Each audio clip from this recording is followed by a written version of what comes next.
और रिकॉर्ड कर रहा हूँ, सुनो रिकॉर्ड लो, देखना इतना चप्पल मारूंगा ना इसको, अगर इसने एक भी चीज प्रूफ नहीं किया इतना चप्पल मारूंगा, इसकी बुद्धि सही है, भेज रही ऑडियो उसको। नहीं उसका नाम मत लो, ठीक है। आदमी जब अपने जो पैंट पहनता है ना, फुल पैंट, उसके ऊपर जब बोलता है ना तो दिमाग चटक जाता है।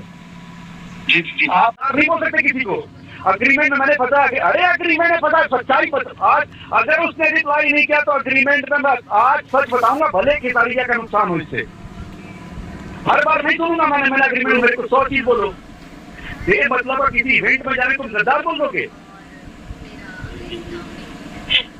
और बोलता कि यार कंपनी है तो चलानी तो पड़ेगी, नहीं तो क्या, क्योंकि इससे पहले मेरी कंपनी नहीं थी क्या पिछले 3 साल से। तो गद्दार मैनिपुलेट, और उनके बारे में जो निगेटिव न्यूज हो रहा है मैं उसका मास्टरमाइंड हूँ। अरे मैं बता दूं, फोन कर रहा हूँ, चाहिए मेरे को साथ जिसने ये रखा हुआ है, मेरा उठा लिया है फोन, और मेरा इंस्टाग्राम पर मैसेज नहीं देख रहा है ये।